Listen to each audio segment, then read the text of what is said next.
O cliente ele tá mais preocupado em saber se tu fez o melhor que tu podia por ele do que se tu realmente conseguiu tudo que ele pediu, né? Se, nossa, a Diana foi lá, falou com eles, conseguiu. Não conseguiu exatamente o que eu queria, mas era melhor do que estava oferecido e tá bom. Ele tá no meio do caminho. Exato. Né? Não, eu quero...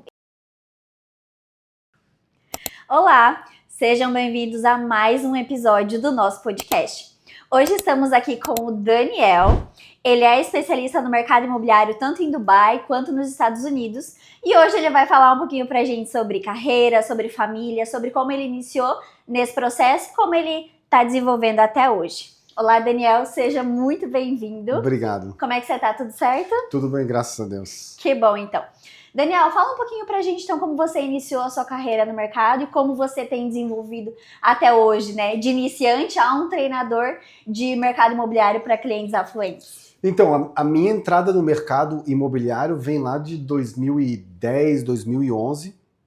Eu sou economista, eu fiz faculdade de economia e logo depois eu fiz MBA em gestão de investimentos. E nessa época eu tinha uma corretora de valores, né? Uma agente autônomo, que chama lá no Brasil, e uma consultoria de investimentos. E logo saindo do MBA, eu e mais um amigo do MBA, a gente montou um mini fundo imobiliário. Né? 2010, o mercado imobiliário no Brasil estava bem aquecido. E a gente juntou ali alguns investidores para comprar um terreno, construir um prédio de apartamentos e vender. Então essa foi a minha primeira entrada no mercado imobiliário. E já entrou forte, já entrou com tudo. Já entrei nessa parte de desenvolvimento, né? Que é a minha maior experiência, a minha maior expertise. A sequência disso foi que isso foi 2012, e nesse mesmo ano de 2012, eu fiz a minha primeira viagem internacional. Não venho de família rica, venho de família classe média dura, como a minha mãe chama, então a gente sempre teve o suficiente, mas nunca para gastar. Assim, para ter um a mais, né? E eu sempre tive um desejo dentro de mim de sair do Brasil. Sempre. Eu lembro quando isso começou, que foi em 1992. Quantos anos você tinha quando você fez a primeira viagem? Eu tinha... Viagem internacional? 2012, eu tinha 20 anos, 19 Na casa anos. dos 20, mais ou menos. Em 92, eu tinha 8 anos, e eu lembro que eu tinha um melhor amigo na escola, e depois das férias do meio do ano, lá no Brasil, que são 2 semanas, 3 semanas, ele faltou a primeira semana de aula. E eu assim, cadê o Rafael? Foi viajar com a família. E quando ele voltou, eu falei assim, por que tu faltou a primeira semana de aula? Assim, porque eu tava em Orlando. Assim, onde é que é isso? É na Flórida. Onde é que é isso? É nos Estados Unidos. E na época ele trouxe uma fita de VHS do Michael Jackson, e aquilo me despertou assim, nossa. Aí eu comecei a ficar fissurado em Atlas, então meu pai tinha um Atlas, eu ficava olhando os países, então isso trouxe o meu primeiro desejo de ir para fora. Mas nunca tive a oportunidade de ir. Aí em 2012, já formado, com meu dinheiro, com meus negócios, criei a minha oportunidade de ir e fui. Mas fui naquela de mochileiro, assim, também, né? Eu olhei na Europa quais países que eu conhecia pessoas para ficar na casa deles de graça, né? Para economizar. Para aproveitar. Aí eu fui para Portugal, para Paris, para Escócia e para Londres. De mochilão. De mochilão. Aí, quando eu cheguei... Em Portugal eu fiquei 2, 3 dias só. Mas quando eu cheguei em Paris, eu falei, cara, é aqui que eu quero ficar. O meu lugar não é no Brasil, eu vou fazer de tudo para sair. Então isso foi 2012, eu já estava meio que... 2010 ou 2012, enfim. Já estava meio que entre os meus sócios, a gente já não estava mais se batendo. Conectando. E quando eu voltei, eu falei, cara, eu vou sair dessa empresa e vou embora. Isso foi dezembro daquele ano. No ano seguinte, em fevereiro, uma gestora de investimentos de Florianópolis maior do que nós, viu que eu estava fazendo esses projetos imobiliários e falou, Daniel, meus clientes estão pedindo isso e eu não tenho ninguém aqui que estruture, queres vir para cá? Tu já falava inglês ou não? Já. Meus pais sempre me colocaram na aula de inglês. Aí, Foi 2010. Aí, 2012. Eu falei pra ele, cara, eu venho, mas no ano que vem, que seria 2013, eu vou casar e eu vou embora pra França. Ele assim, vai fazer o que lá? Assim, não sei, mas eu vou embora. Então, se quiser que eu fique aqui por um ano, eu fico. A sua esposa era de lá na época? Era brasileira. Aí ele falou assim, numa dessa a gente abre um escritório na Europa para trazer investidor pro Brasil. Então eu fui para essa empresa... E você ficaria responsável. Exato, então eu fui para essa empresa para fazer isso. Um ano passou, eles não desistiram, a economia do Brasil estava bem ruim e tal. E enquanto eu estava nessa empresa, eu estava montando um fundo imobiliário maior lá, aproximadamente 200 milhões de reais, que tinha 4 projetos dentro. E por motivos que não faz sentido contar, o fundo não aconteceu, mas uma das incorporadoras, cujo o proprietário era muito amigo meu, que a gente fazia triatlon junto, falou, Dani, esse projeto não vai acontecer com vocês, mas eu quero fazer. Vem trabalhar comigo? Assim, cara, não, aonde eu tô tá bom, e acabei não indo. Aí numa dessa de treinar para triatlon, ele falou, cara, meus clientes querem que eu construa no Brasil, porque lá no Brasil as construtoras pequenas fazem muito condomínio, assim, onde cada unidade é de um investidor, né? Então eles constroem com preço de custo, que chamam. Então na época o dólar estava bem baixo, estava R$2 e alguma coisa, e ele falou, meus clientes querem que eu faça isso no Brasil, né? Bota 10 investidores junto, 10, 12, 15, faz um prédiozinho pequeno, cada um fica com uma unidade. Aí nesse dia que ele falou isso, eu cheguei em casa depois do treino, mandei a mensagem pra ele, cara, se tu for pros Estados Unidos, eu carrego até tijolo, cara, mas eu quero ir. Assim, passa aqui na sexta-feira, numa quarta-feira, né? Sexta-feira ele me falou, olha, cara, eu quero fazer isso, mas pra fazer isso, lá nos Estados Unidos, eu preciso fazer esse projeto primeiro, que tu não quis vir. Então tu vem me ajudar a fazer esse, e daí a gente vai. Que a gente faz aquele. Isso era abril de 2014. Aí, em maio de 2014 eu entrei na empresa dele. Em outubro, aquele primeiro projeto lá no Brasil estava todo estruturado e captamos, na época, 60 milhões de reais para construir. Aí em outubro eu falei para ele, aí cara, fizemos a primeira parte, agora fomos para a segunda. E tiveram paciência de esperar esse tempo. Foram uns 6 meses praticamente. Aí em outubro de 2014, nós fomos para os Estados Unidos. Eu não tinha visto para os Estados Unidos, porque todas as minhas viagens depois turista. Sempre fomos como para a Europa. Tirei o visto de turista em negócio, fomos para os Estados Unidos, passamos uma semana lá entendendo o mercado, então reunião com advogado, reunião com arquiteto, reunião com contador, reunião com corretor, olhamos todos os bairros e vimos e voltamos de lá com 2 projetos debaixo do braço. Isso em outubro. Aí entre outubro e dezembro, mais ou menos, a gente estruturou a parte financeira. Em janeiro, a gente começou a fazer apresentações. De janeiro de 2015, uma semana antes do carnaval de 2015, em fevereiro, a gente tinha captado o dinheiro todo para fazer o projeto. Aí compramos os terrenos lá e me mudei. Então, entre eu sair da outra empresa que eu estava e entrar nessa construtora e me mudar para os Estados Unidos, foram 10 meses. É um tempo bem... pouco, né? Se você curto, for curto. Situações eram diferentes, né? A Dilma tinha sido reeleita, então o brasileiro estava desesperado, estava com medo do mercado, o dólar estava 2,50 começando a subir, então o pessoal queria tirar dinheiro do Brasil. De todo jeito. E o que é engraçado, entre aspas, é que 11 anos depois, pessoas para quem eu apresentei o projeto lá atrás estão me procurando agora. Se, eu lembro que tu apresentou o projeto para mim lá atrás e tal, não investi fora no Brasil, mas eu acho que não dá mais para esperar. Então o cara esperou 11 anos, né? O dólar saiu de 2,50 para 6, para 5, para 4, e agora ele tá tomando a decisão, né? Mas cada um o seu tempo, acho que... É aquele negócio, talvez lá na época não fez sentido para ele, mas agora o pensamento mudou, talvez lá o governo talvez não implicaria tanto e agora tá implicando, então Sim. É a cabeça de cada um, né? Então essa foi a minha... A longa história de como eu comecei no mercado imobiliário, né? Então eu entrei mais na parte de desenvolvimento, porque eu sempre fui da área de investimento, então eu acabei traindo. E veio dando, pelo que você vem contando, veio dando muito certo, porque você começou no mercado imobiliário ali como desenvolvedor, depois foi para os Estados Unidos, o que você fez também deu certo, então colocou a cabeça, falou, não, vai dar certo, e deu certo mesmo. E uma coisa que eu percebo que eu acho que fez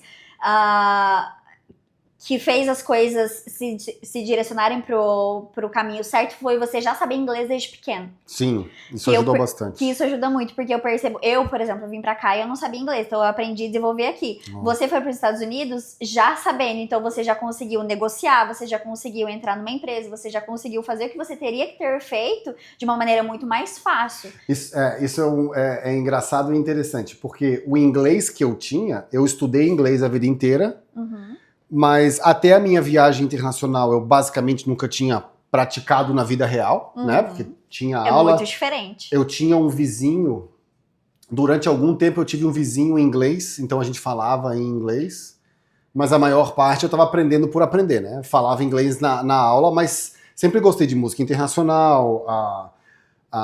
Depois que a TV a cabo chegou no Brasil e lá em Florianópolis, aprendi muito assistindo Friends, Seinfeld, Mad About. É o melhor filme, eu acho. Porque na aula de inglês a gente aprende o beabá e a gramática, mas é no dia a dia que a gente aprende o inglês falado mesmo. Exatamente. Né? Como qualquer outra língua. É a mesma coisa que o português, às vezes, até pra gente, né? Você vai verificar lá a ortografia, literalmente, ou tudo que eles ensinam na escola, a gente não utiliza hoje, né? Sim. 100%. Aí, nessa primeira viagem para os Estados Unidos, a gente pegou um voo que era noturno. Então, saímos do Brasil à noite, chegamos em Miami de manhã e direto fomos para uma reunião com o advogado. Então, meu primeiro teste real de inglês foi falar com o advogado em inglês. Nossa. Depois de uma viagem de 8 horas noturna, dormindo muito pouco. Então, assim, no primeiro dia minha cabeça estava explodindo, mas graças a Deus deu tudo certo. Mas no começo, assim, né? A gente foi... Aprendi muito depois de estar lá também, né? Porque as coisas do dia a dia, como a gente falou, não são normais. Os termos de construção, basicamente aprendi em inglês, né? Porque... No Brasil eu estava fazendo só a parte financeira e não me envolvia na obra. Nos Estados Unidos comecei a me envolver na construção, na execução mesmo dos projetos. Então aprendi os termos de construção mais em inglês do que em português e aí foi desenvolvendo. Legal, Daniel. Obrigado por compartilhar. Eu gostaria de entender em que ponto da sua carreira nos Estados Unidos, visto que você teve uma trajetória de sucesso lá, em que momento virou a chavinha para você vir a Dubai, você e a sua família?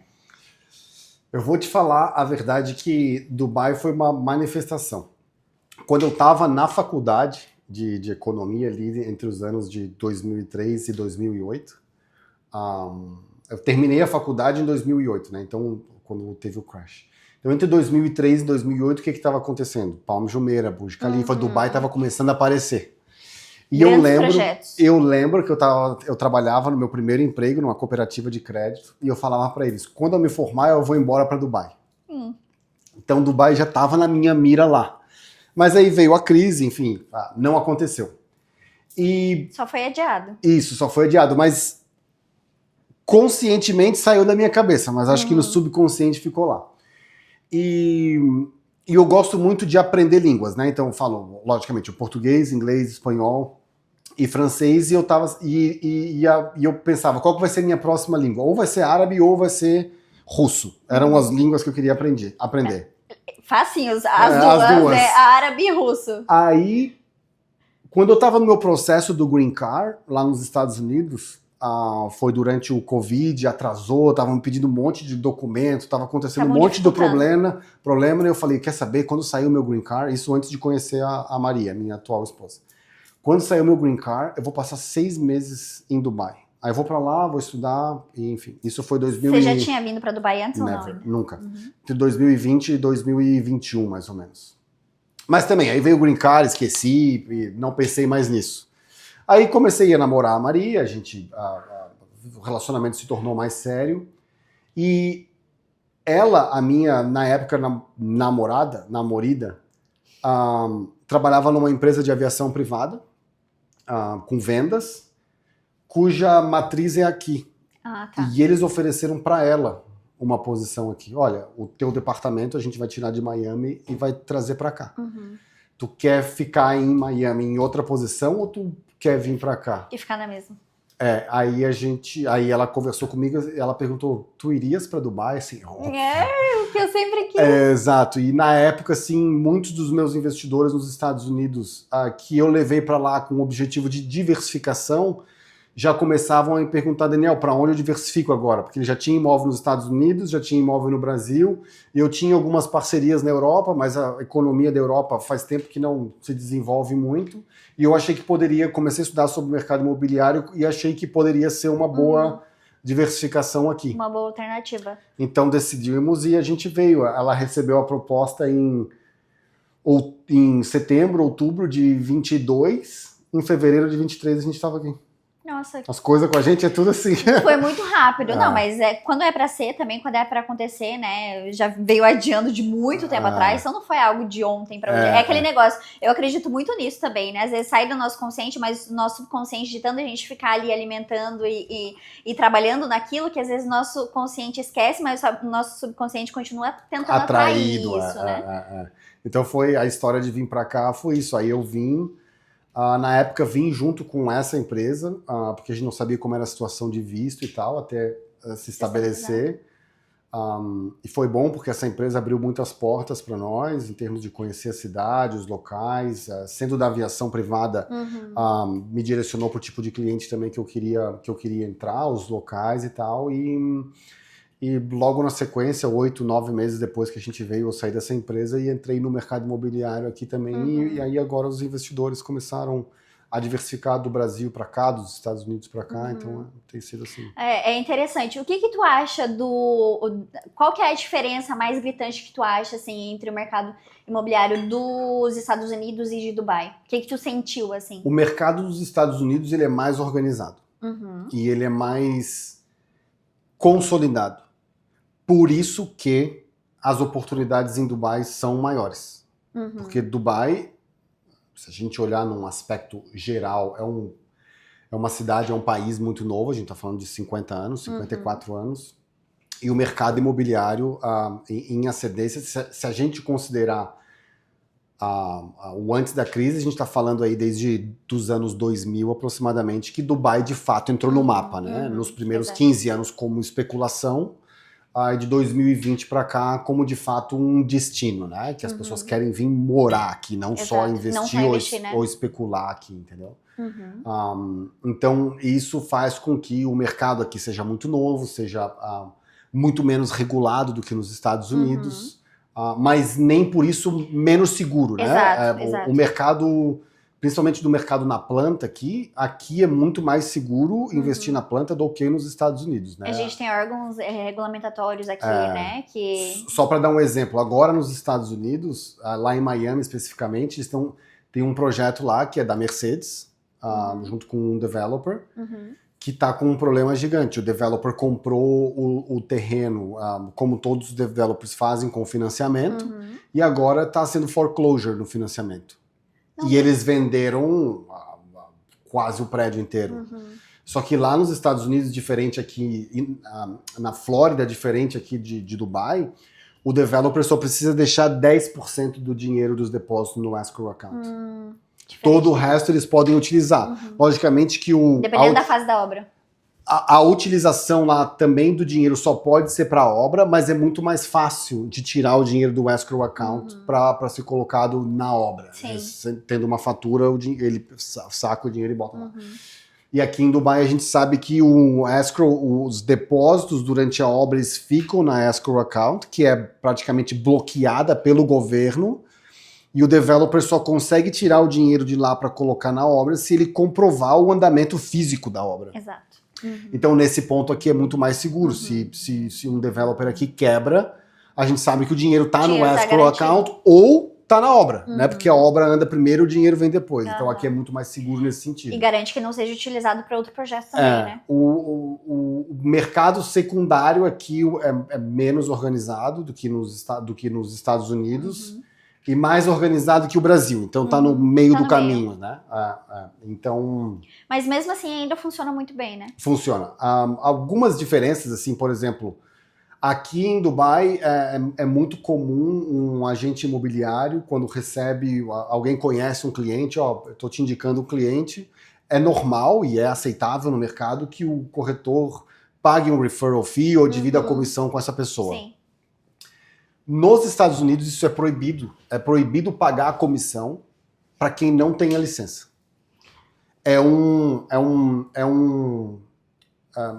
Não chega a ser um crime, mas é um felony. Eu não sei como é que eu vou... É ilegal. Não vou sei como é que vou dizer no Brasil o que é. E é um crime de menor porte. Mas se isso for feito e for pego, os dois podem ir preso. Tanto o corretor que pagou quanto a pessoa que recebeu. Então, nesse sentido é que o mercado imobiliário lá é mais regulado. Mas como eu falei, nem por isso é sempre mais seguro, né? Acho que os dois mercados eles são seguros, mas apresentam características diferentes. É que o mercado dos Estados Unidos ele é muito sólido também, né? Tem muitos e muitos anos, então o tempo ali de você desenvolver cada processo, desenvolver cada regra, cada lei é muito mais tranquilo, é muito mais consolidado. Aqui, que nem você mencionou, é um mercado muito novo, nem por isso deixa de ser seguro, mas ainda tem algumas coisas, poderiam funcionar muito melhor, mas ainda tem algumas coisinhas que precisam ser desenvolvidas. É engraçado que aqui um prédio, quando ele tem 8 anos, 10 anos, 12 anos, a gente acha o prédio velho. Nos Estados Unidos, a gente compra apartamento de prédio de 1940, 1930, 1950, se tu for lá para Miami Beach, se tu compra em Nova York, prédio de 1800. Então, hoje a comparação que eu faço é o seguinte, quando eu fui para os Estados Unidos em 2014, 2015, Miami era um mercado faroeste, assim, que ninguém conhecia, que era um mercado especulativo e que começou a virar um mercado local. E Nova York era o porto seguro. Né? Então a referência, assim, quem bota o dinheiro em Nova York não tá botando para ganhar dinheiro, tá botando para proteger o dinheiro, tá tirando dinheiro do seu país. Então muito investidor brasileiro, muito investidor asiático que queria proteger o patrimônio e ia para Nova York. Para quem queria correr risco e ganhar mais, ia para Miami. Hoje a gente pode fazer a mesma comparação entre Miami e Dubai. Miami hoje, fora alguns segmentos muito específicos, não é um mercado que se investe para ganhar dinheiro. É um mercado que se investe porque ele quer tirar o dinheiro, falando do investidor brasileiro, quer tirar o dinheiro do Brasil, porque está com risco econômico, está com risco político, mas não é um mercado como em Dubai, que durante a obra tu vai esperar aí 15, 20% de valorização. O mercado de aluguel lá hoje está muito saturado, estamos falando aí de 3% antes de pagar IPTU, taxa de condomínio e imposto de renda, né? Então hoje a gente tem essas diferenças. Então quem investe em Miami, quem investe em Dubai do ponto de vista financeiro são objetivos completamente diferentes. Exato. Né? Enfim. Em Miami eles ainda pensam muito naquela de comprar uma casa para passar férias também, né? Ainda tem esse pensamento? Sim, tem bastante ainda, muito. O brasileiro compra até mais em Miami do que Orlando, apesar de Orlando ter mais brasileiro do que em Miami. Mas se a gente olha os números, lá os números são bem públicos, o brasileiro ainda compra muito em Miami. Mas a maioria dos brasileiros, principalmente patamar do extrato social um pouco mais elevado, compra como uma segunda residência, porque de São Paulo, Rio para Miami, estamos falando de 8 horas. Mas eu tenho visto esse movimento também aqui para Dubai. O pessoal querendo comprar imóvel aqui como uma segunda residência, né? Até porque hoje, dadas as mudanças que aconteceram recentemente nos últimos 2 anos nas leis fiscais do Brasil, hoje o único jeito de tu não pagar imposto é tu dando saída fiscal do Brasil. Então, muitos brasileiros fazendo isso, alguns fazendo no Uruguai, mas o Uruguai é um país que, fora o benefício fiscal, e é um país seguro, mas em termos de atrativo do que fazer, não tem uma vida muito pujante, assim. Então eu tenho visto mais brasileiros procurando aqui em Dubai como essa segunda residência. Até pela facilidade de emissão de visto aqui, né? Hoje é muito fácil você emitir um visto de 2 anos e até o Golden Visa um visto de 10 anos. É muito mais fácil do que nos Estados Unidos, que tu demora. Quanto tempo que tu demorou para tirar o teu Green Card nos Estados Unidos? O Green Card, do dia que eu apliquei o Green Card para receber, foram quase 3 anos. Quase 3 anos. Aqui em no máximo 1 mês, 2 meses, tu comprou um imóvel ali de 2 milhões de rands, aplica pro Golden Visa, tu já sai com ele da mão. Assim. E um outro ponto, principalmente para esse pessoal que tem os clientes afluentes, né, que tem um patrimônio um pouco mais elevado, que tem uma certa liberdade geográfica um pouco maior, Dubai se posiciona muito bem, porque tu tá entre a Europa e entre a Ásia. Exato. Então é isso que tem feito a Dubai se tornar um hub geográfico muito importante. Muito porque quem quer atrativo. fazer negócio tá entre os dois, Uhum. e quem só quer o oba-oba da vida tá entre os dois também. Porque no verão ele vai para o sul da França, para o sul da Espanha, para Portugal, e no inverno ele vem para cá. Ou vai para Bali, para Indonésia, Sim. para as Maldivas. Então, essa posição geográfica também dos Emirados Árabes tem atraído bastante gente nesse sentido. É muito bom, né? Só pro Brasil, que é meio longe. Mas enfim, Mas mesmo assim. eu sempre falo assim, depois que tu entra no avião, se é 8 horas, se é 12, não faz muita diferença. Tu vai estar dormindo igual, entendeu?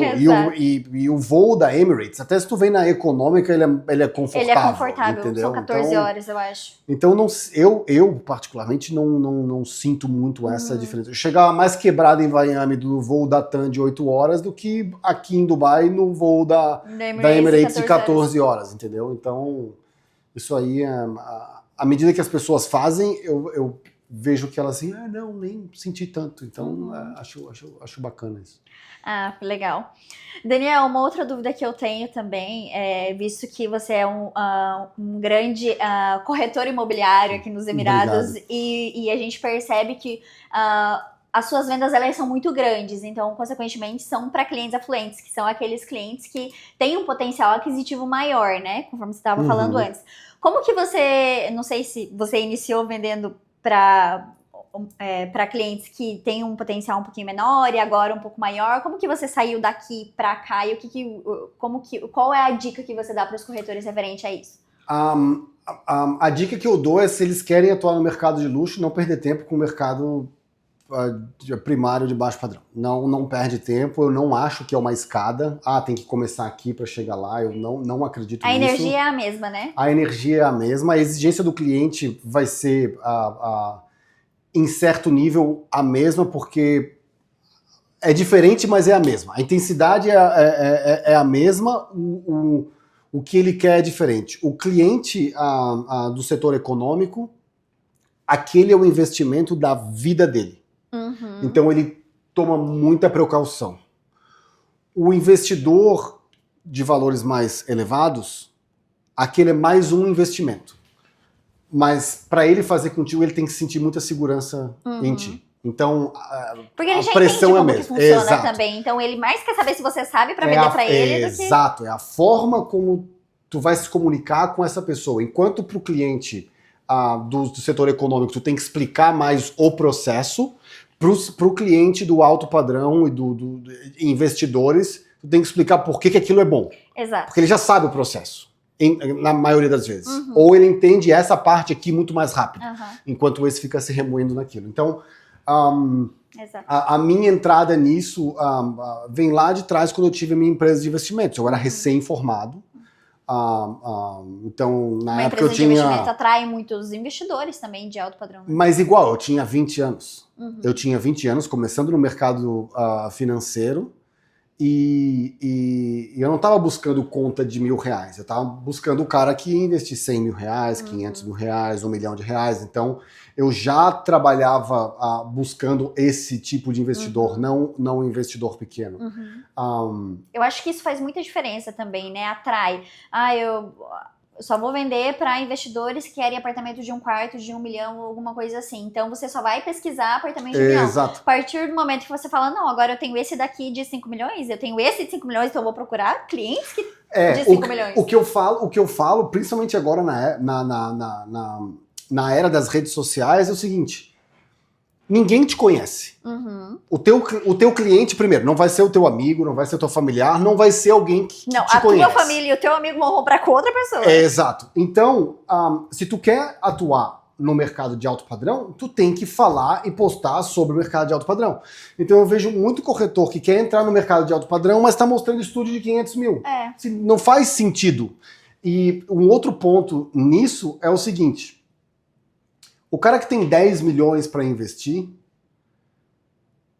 se tu postar 500 mil, imóveis de 500, 600 mil, ele vai olhar, esse cara não sabe me atender. Agora, se tu postar imóvel de 1 milhão, 2 milhões, 5 milhões, 10 milhões, tu vai atrair o olho desse cara com valor, com patrimônio, com alvo mais econômico. Então, o de baixo olha para cima, o de cima não olha para baixo. Exato. Então, se tu quer atrair o cara de alto poder aquisitivo, tu tem que estar onde ele está, falar a língua que ele fala e mostrar o que ele quer ver, não o contrário. Então, por isso que eu não acredito que há uma transição. Não tem transição nenhuma. Se tu quer vender imóvel de 10 milhões, tem que mostrar e falar imóvel de 10 milhões, por que esse imóvel de 10 milhões é bom, do ponto de vista, seja arquitetônico, seja do estilo de vida, ou seja do ponto de vista financeiro. Um dos 3 elementos, tu tem que dominar ou saber falar sobre ele. Então as pessoas, o corretor que quer entrar nesse meio tem que estar em contato com essa pessoa. E outro dia eu estava escutando um podcast de um corretor nos Estados Unidos, e ele falou o seguinte: se os teus referrals, se as tuas indicações são de imóveis de 500 mil, 600 mil, 800 mil, o problema não é você. O problema são os amigos que você tem. Porque se o cara tá te indicando um comprador de um imóvel de 500 mil, é porque o amigo dele é um cara que tem um imóvel de 500 mil. Entendeu? Então, se tu quer receber indicação de imóvel de 1 milhão, tu tem que estar aonde o cara que compra imóvel de 1 milhão ou tem amigo de 1 milhão anda. Então, ele não vai estar no bar jogando sinuca. Ele vai estar, como a gente tem aqui em Dubai, um bar de xadrez. Tu pode nem saber jogar xadrez. Vai lá e conversa com as pessoas, entendeu? Exato. Então é saber se posicionar onde está essa pessoa, entrar com humildade. Acho que um dos meus maiores erros para entrar nesse mercado foi querer sempre me colocar no mesmo nível deles. E eu tentava sempre me justificar e me colocar demais para mostrar para eles que eu estava no nível deles. Mas a gente tem que ser humilde e entender, cara, o bicho é bilionário, o cara é multimilionário, o cara é decamilionário. Eu não tô financeiramente no nível dele, entendeu? Então eu tenho que ter essa humildade de não se sentir menor do que a pessoa. E nem superior, mas entender que a gente tá ali para prestar um serviço e o rico, ele nunca vai ser o faça você mesmo. O rico, ele vai sempre ter um assistente. O rico vai sempre ter um assistente, 2 assistentes, 3 assistentes. Sempre vai ter alguém ajudando ele, né? O exemplo que eu sempre dou é o jogador de futebol. Pode ser o melhor do mundo. O cara tem um nutricionista, um preparador físico, um ou 2 ou 3 psicólogos. Tem o empresário, tem o cara que cuida da finança, porque ele tá focado em quê? Em jogar bola. Todo o resto ele delega. E se você for a pessoa que vai resolver os problemas financeiros ou de mercado imobiliário, para aquele lá, ele vai te usar. Ele não vai entrar no Property Finder ou no Viva Imóveis e procurar o imóvel dele. Se ele fizer, ele vai mandar para alguém, ó, quero esse imóvel. Então, é isso. Se quer trabalhar com imóvel de alto padrão, não pode mostrar imóvel de baixo padrão. Exatamente, esse negócio da humildade.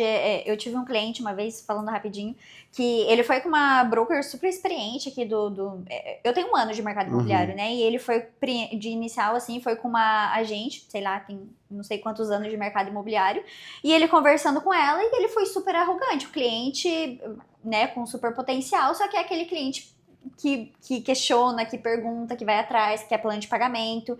Não, aqui em Dubai é assim, as construtoras não mudam plano de pagamento, não é do seu jeito que funciona, e o cliente daquele jeito, né? E ele falou assim, aí depois ele mandou assim, olha aqui o que a cliente falou, e eu fui lá e consegui isso pra ele, né? E ele falou assim, cara, e ele veio e comprou 2 imóveis comigo e indicou um terceiro. E ele falou assim, cara, eu comprei com você porque você conseguiu o plano de pagamento que eu queria, e ela foi arrogante dizendo que isso não era manipulado. A gente sabe que no mercado imobiliário de Dubai, quando o cliente está pronto para comprar, a gente tenta negociar de qualquer forma, né? E é exatamente isso que você falou, é a humildade, é você falar, não, eu vou tentar, se eu não conseguir, eu sinto muito, não, olha, talvez, né, se você conseguir alguém que consiga, você tá tudo bem. Agora, não querer falar assim, nossa, eu sou a melhor de Dubai, eu consigo qualquer coisa e eu não fiz por você porque por algum motivo específico? O cliente ele tá mais preocupado em saber se tu fez o melhor que tu podia por ele do que se tu realmente conseguiu tudo que ele pediu, né? Se, Perfeito. nossa, Perfeito. a Diana foi lá, falou com eles, conseguiu. Não conseguiu exatamente o que eu queria, mas era melhor do que estava oferecido e tá bom. Ele tá no meio do caminho. Exato. Né? Não, eu quero... Ele chegava e falou assim, eu quero tal plano de pagamento. Não, a construtora não faz isso. Tá, mas tu perguntou? Não perguntei, eu sei. Não é assim, Sim. não. Tipo, por mais que às vezes... Porque a gente sabe o básico. Entrada é 20%, LD é 4%, isso e aquilo. Mas a gente sempre pergunta porque às vezes podem ter algumas coisas diferentes, Sim. né? Então a gente sempre tá perguntando pro sales manager. Dá pra fazer isso? Dá pra fazer desconto aqui? Dá pra fazer desconto lá? Às vezes... Eu acho que não dá, mas se eu perguntar, às vezes ele vem com uma oportunidade que estão oferecendo ali de último momento e a gente não sabe. Sim. Então não custa perguntar, né? Então é assim, é exatamente isso que você falou. É mais o cliente sentir que você fez tudo que você pôde do que realmente pelo que você conseguiu por ele 100%. Eu tenho uma frase que eu sempre falo o seguinte, tudo que eu acho tem dono. Então eu não acho nada. Tu acha que dá? Eu não sei. Eu faço a pergunta e se der, deu. Se não der, o que eu acho é irrelevante para a transação. O que é relevante é o que pode acontecer. Talvez naquele dia, aquele developer que nunca dá desconto, nunca muda de plano de pagamento, ele precisa, por algum motivo, fazer uma venda e botar dinheiro no caixa. Exato. Então talvez aquele seja o dia que ele vai aceitar uma negociação diferente. Então tem que tentar. Quando eu tenho os clientes aqui, eu tem que também dar uma nivelada na realidade, né? Porque lá no Brasil o cara vai fazer oferta, ele já faz com 30% na canela. Então aqui, de novo, tudo depende de momentos de mercado, né? No momento que a gente está vivendo hoje, os developers estão mais propícios a dar desconto. Mas vai chegar no 30%, muito pouco provável. E flexibilizar também. Mas vai flexibilizar, mas no final do dia o nosso trabalho é lutar pelo cliente e ver o máximo que a gente consegue. Não dá para fazer milagre, mas tentar pelo menos a gente tenta. Exato. É o nosso trabalho também, né? O cliente ele chega pra gente com uma dor e quer, olha, eu quero esse imóvel, mas eu quero esse plano de pagamento. Aí vai da gente, não, ok, eu consigo isso pra você, ele sai contente e é assim que a gente faz os fechamentos, né? Mas, então tá, teria algo mais pra adicionar? Acredito que talvez... Eu acho que continuo, apesar da situação, acreditando muito em Dubai, né? Meus clientes perguntam, tu tá em Dubai, continua vendendo isso mesmo nessa situação. Olha, durante esse episódio que a gente tá vivendo, eu poderia ter voltado para os Estados Unidos, eu poderia ter ido para Colômbia, da onde a minha esposa é, eu poderia ter ido para Florianópolis, da onde eu sou, que teria sido produtivo, porque os meus clientes estão no Brasil, então ir para o Brasil não seria um mau negócio para prospectar, mesmo que fosse para meus projetos nos Estados Unidos.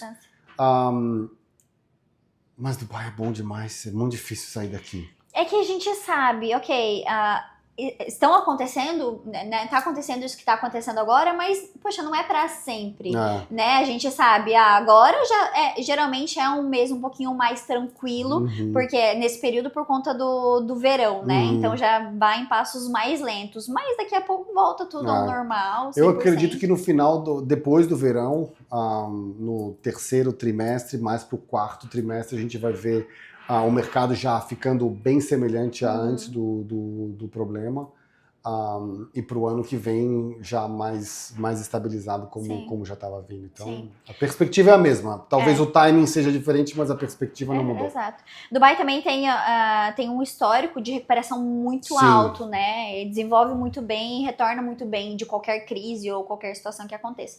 Acredito que agora não seja diferente. Não vai ser. Então a gente que mora aqui entende, sabe, conhece sobre o mercado, sobre Dubai, gosta de viver aqui, fica aqui e não vai para lugar nenhum, espera, né? Mas legal. Legal então, Daniel. Muito obrigada por ter participado. Obrigada por ter compartilhado. Obrigada pelas dicas também. Foi um prazer conversar com você. Eu que agradeço o convite. É isso então. Então tá, pessoal. Obrigada por assistir até aqui. Não esqueça de se inscrever e curtir. Beijo!